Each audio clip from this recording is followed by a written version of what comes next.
Hello everyone.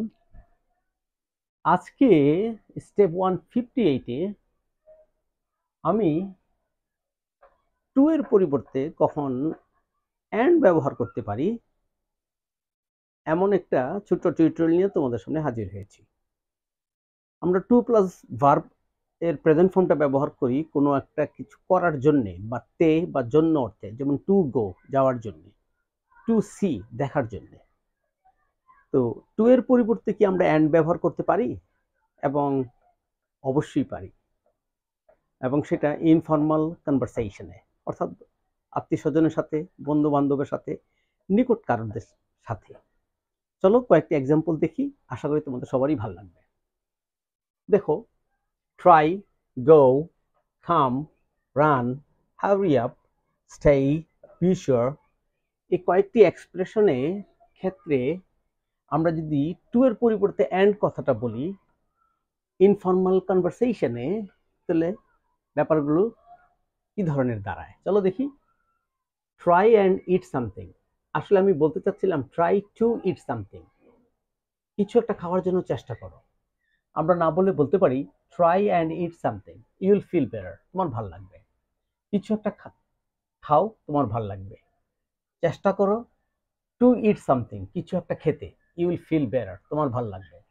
না বলে আমরা বলতে পারি try and eat something, you will feel better. আরেকটি example, I will try and phone you tomorrow morning, আমি চেষ্টা করব তোমাকে আগামীকাল সকালে ফোন করতে। অ্যান্ড দিয়ে আমরা টুটাকে রিপ্লেস করলাম।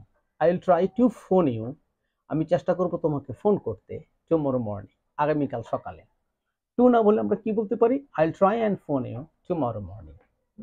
আরেকটি example, be sure and ask him about his garden, নিশ্চিত হও, টু অ্যাস্ক হিম, তাকে জিজ্ঞাসা করতে, অ্যাবাউট হিজ গার্ডেন, তার বাগান সম্পর্কে। না বলে বলতে পারি be sure and ask him about his garden. What's for lunch, লাঞ্চের কি ব্যবস্থা? Wait and see, wait to see, অপেক্ষা করো দেখার জন্যে। আমরা এই ইংলিশটাকে এভাবে বলতে পারি, wait and see. I will try and keep a straight face when he talks, যখন সে কথা বলে তখন আমি চেষ্টা করব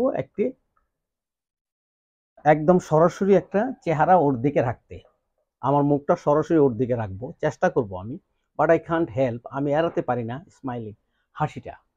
আমি, ও যখন কথা বলবে আমার মুখটা আমি ওর দিকে স্ট্রেট রাখবো, কিন্তু আমি তো হাসি থামাতে পারি না, আমি হাসি এড়িয়ে যেতে পারি না।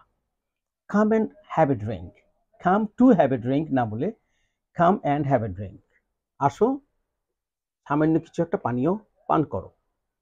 She stayed and played with the children, সে স্টে করেছিল, অবস্থান করেছিল, সে থেকে গিয়েছিল, শি স্টে টু প্লে, খেলাধুলা করার জন্য। না বলে বলতে পারি she stayed and played with the children, সে বাচ্চাদের সাথে খেলাধুলা করার জন্য স্টে করেছিল, অবস্থান করেছিল।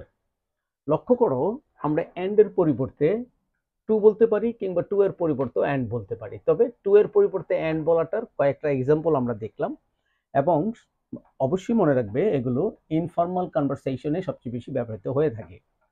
আশা করি সবাই বুঝতে পেরেছো।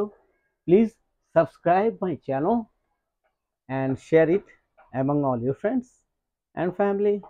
Thank you so very much.